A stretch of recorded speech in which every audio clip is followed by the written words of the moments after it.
muitas coisas acontecendo meio que fora do eixo em relação à vida na normalidade do povo, né? É muito avião caindo, os Estados Unidos pegando fogo, tanta coisa ao mesmo tempo, né? É o Brasil nessa situação que a gente está vendo, e tudo meio confuso, tudo meio sem saber como é que seria e tal, aquela coisa toda. E sempre quando eu escuto sobre isso, isso aqui é tudo fruto do nosso pecado e tal. Não sei. Como que a gente pode analisar essa realidade que a gente tem vivido, que meio dá aquele sabor de, meu Deus, parece que está se acabando tudo mesmo. Parece que está se acabando tudo mesmo. Poderíamos pensar algo nesse sentido? Ou realmente é o fruto direto daquilo que é o pecado humano? Ou tem que ter uma sensibilidade para ver do que está acontecendo? Ou Deus não tem nada a ver com isso também? Não, veja bem, quando Nosso Senhor foi perguntado pelos apóstolos sobre quando seria, que sinais haveriam para saberem que essas coisas aconteceriam. Que coisas? Jesus havia mencionado da vinda dele, a vinda do Filho do Homem, para reinar soberanamente. Então, os discípulos perguntam, né, que sinais haverá? E Jesus descreve uma série de sinais. Um povo se levantará contra outro, né, haverá guerras, haverá sinais no céu, etc. Quando você analisa a lista de sinais apresentados pelo Senhor como sendo os sinais de preparação da vinda iminente de Cristo, você na realidade vê que Nosso Senhor apresentou e ao mesmo tempo não apresentou os sinais. Porque aqueles sinais que ele descreve são sinais que foram vistos por todas as gerações que nos antecederam, que estão sendo vistos por nós, calamidades, catástrofes, destruições, etc. E pode ter certeza que gerações futuras também verão. A intenção de Nosso Senhor foi muito clara. É importante que cada geração se comporte como iminente a vinda do Senhor. E por isso ele apresenta como sinais preparatórios eventos que ele sabia, na sua divina providência, que todas as gerações veriam. Porque é absurdo que no tempo do Filho de Deus haja uma única geração que não esteja preparada para a sua vinda. Então, Pedro diz na primeira carta, né, zombam da sua promessa, né, zombam de nós e perguntam o que é feito da sua promessa de vinda, né, e Deus não demora, Deus não tarda, mas tem usado de paciência para conosco. Então, aquela primeiríssima geração cristã viu esses mesmos sinais, viram inúmeras revoltas no Império Romano, viram a queda de Jerusalém, viram a perseguição a começar pelos judeus, depois pelo Império Romano. E justamente porque aquela geração viveu cercada dos sinais indicados pelo Senhor como sendo sinais prévios da sua vinda, aquela geração viveu até o fim preparada. Ora, não é à toa, então, que nós estejamos vendo agora os mesmos sinais. Por quê? Porque, de fato, pode ser que ele venha. Pode ser que ele venha agora. Pode ser que ele não venha, mas o que está em jogo aqui não é a nossa especulação quanto à data da sua vinda, até porque ele, de certa forma, proíbe no Evangelho que os discípulos especulem quanto a essa data. Quando será, Senhor? Ele diz, né? Quanto aos dias e os momentos, não vos compete. Ou seja, não especulem quanto à vinda. Quanto à vinda, isso é problema de Deus. Ele resolve quando enviar o seu filho de volta a esse mundo. A nós não compete especular a data, a nós compete a preparação, estarmos preparados. Eu costumo pregar sempre sobre isso, sobretudo no tempo do Advento, mês de novembro, em que a liturgia nos apresenta as leituras a respeito da parousia, da segunda vinda de Cristo. E eu digo o seguinte, pode ser que ele venha Ou pode ser que você se encontre mais cedo do que a vinda dele. Ou ele vem, ou, mais cedo ainda, você vá. Um encontro com ele será inevitável, todavia. Então, cabe a cada geração estar preparada. Então, sim, é bom olhar todos esses sinais. Tem guerras acontecendo. Às vezes, a cobertura midiática que é dada transmite a nós uma impressão de que os sinais se asseveraram. Sim. São mais severos agora do que em outros tempos. Mas a realidade é que eles estão sempre aí, para que fique evidente de que não é possível se apegar a esse mundo. Ele está em constante deterioração. E é preciso voltar o coração ao alto, como nós dizemos na liturgia, e nos prepararmos para um encontro com o Senhor. Seja esse encontro mediante a vinda dele, seja esse encontro mediante a nossa ida até ele na hora da nossa morte. Mas um cristão tem que estar preparado de uma forma ou de outra. Então, sim, você percebe que a vida cristã está muito mais debruçada sobre a preparação para a vinda do que propriamente debruçada sobre saber ou não quando ela será. Essa data, essa especulação não nos compete. Nosso Senhor até desautorizou que nós fiquemos escarafunchando meios de descobrir isso, porque é uma informação que reside na mente divina. Agora, por outro lado, padre, nós percebemos um mover, né, da chegada da força de Deus, do chamado de Deus em inúmeras pessoas. A gente percebe nos artistas. Né? Só que o que é que acontece? Alguns realmente encontram a fé, às vezes por filósofos dos tempos de hoje, esses filósofos modernos da internet, que falam sobre as coisas de Deus de uma forma um pouco mais conservadora, tradicional, o pessoal vai se identificando e tal. Por outro lado, uma movimentação mais, como é que eu posso dizer, pentecostal, americanizada, protestante, que lota estádios com luzes e aquelas coisas todas. Então, nós temos um lado aí que vai sendo atraído por esse lado, por esse estilo, um outro que vai sendo atraído, e uma movimentação de muita gente procurando a Deus. Procurando a Deus de um lado, procurando a Deus de outro, e multidões, e pessoas de referências, pregadores que se tornam referência quase que de uma forma um pouco até exagerada, né, e tudo. Qual que é o cuidado que essa geração que está vivendo tudo isso precisa ter para que nem de um lado, atraído por uma bonita filosofia, os tomistas, os agostinianos, a coisa linda e tal, não sei o quê, ou sentimentalista de que enche o estádio, de que tem luz para cima e para baixo, de que tem coisas gigantes, de que você vai e até um momento ali que era de igreja vira um show e é aquela coisa, e é água para cima, água para baixo, aquelas coisas todas e tudo, né?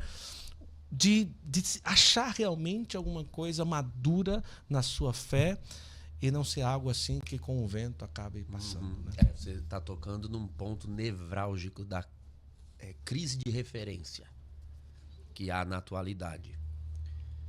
A atualidade não enfrenta hoje ausência de referências, mas um excesso. São tantas vozes, são tantas pessoas, tantos pregadores, tantos se propondo ser portadores de respostas.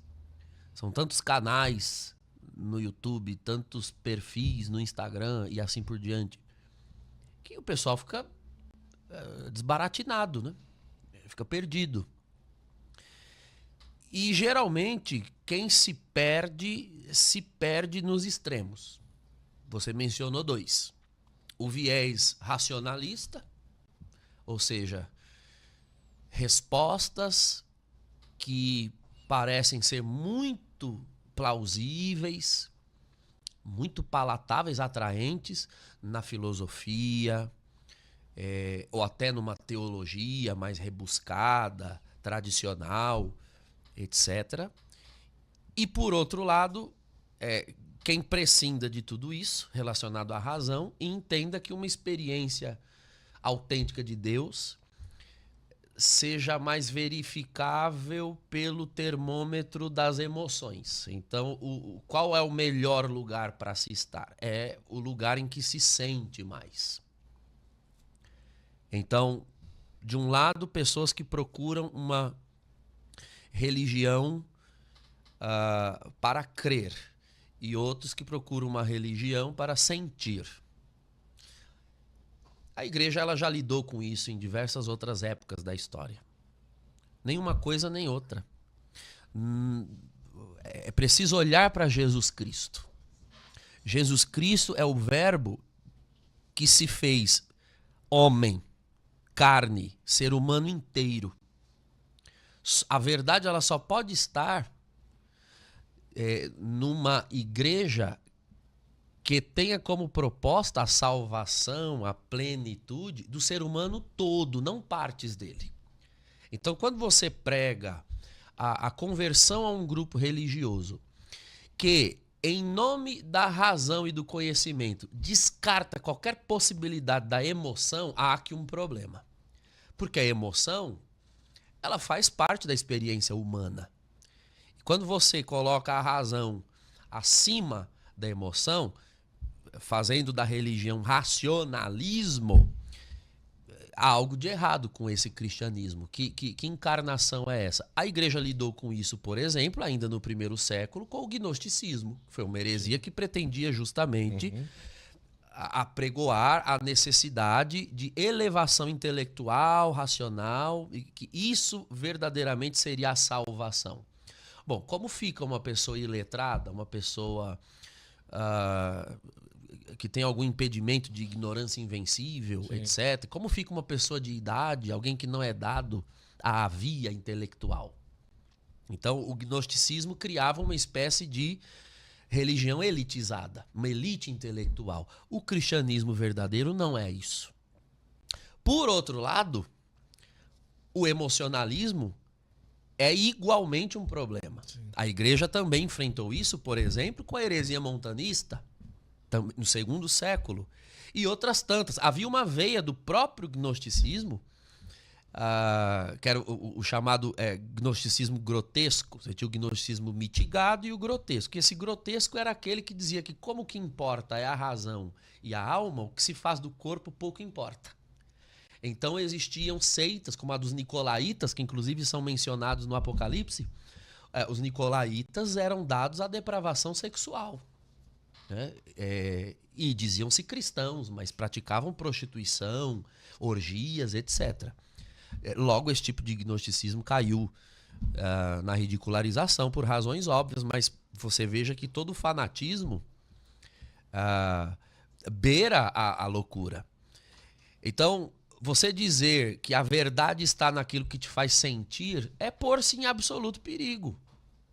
Porque nós não somos meramente sentimentos, nós não somos um corpo que existe no mundo para viver movido por descargas de emoções, por descargas de adrenalina, de neurotransmissores. Nenhum corpo suporta isso.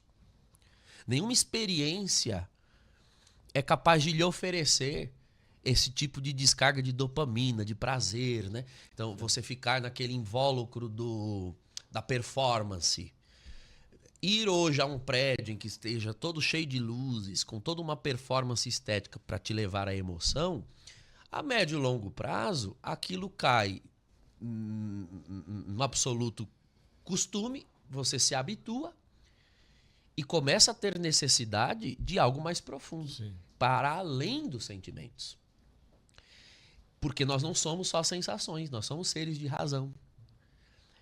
Então, é necessário compreender o seguinte: o cristianismo tem elementos racionais, mas não é um racionalismo.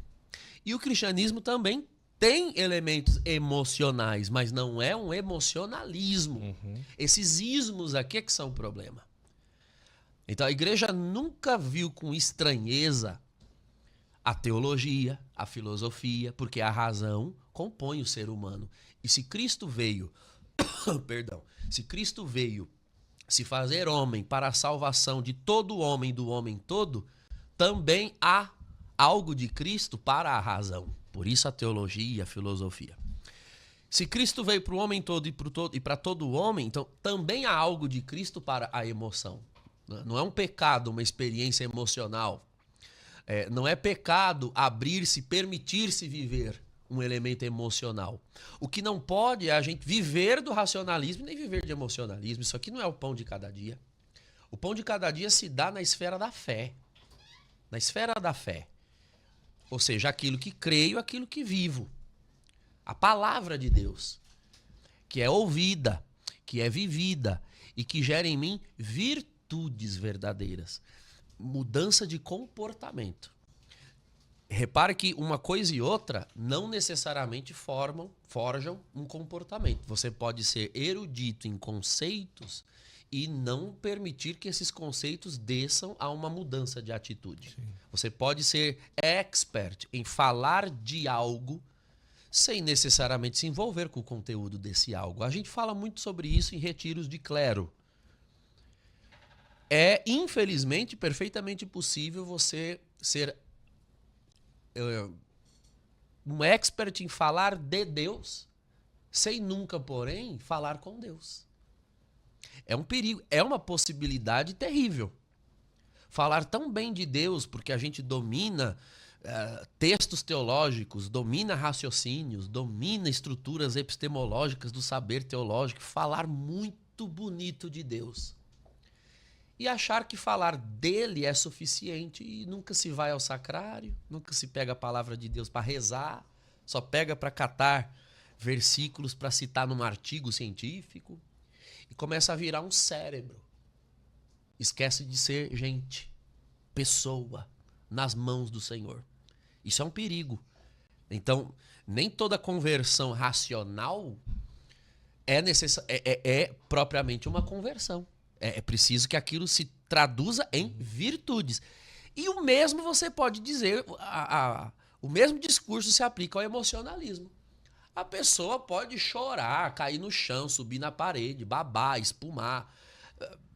Mas se isso não se traduz, se essa experiência que é esteticamente vivida no prurido das emoções não se traduz em mudança de vida, em virtudes, mudança de comportamento, escolhas que se verificam na vida da pessoa. Então, não passou de uma descarga de dopamina, não passou de uma catarse, que qualquer religião pode oferecer. Agora, mudança verdadeira de comportamento que configure a pessoa a Jesus Cristo, isso só o Espírito Santo. Então eu creio na ação do Espírito Santo, tanto na veia racional quanto na veia emocional. O que eu não creio é que uma única dessas, um único desses elementos seja o critério sine qua non, o critério inquestionável de experiência autêntica. Não necessariamente.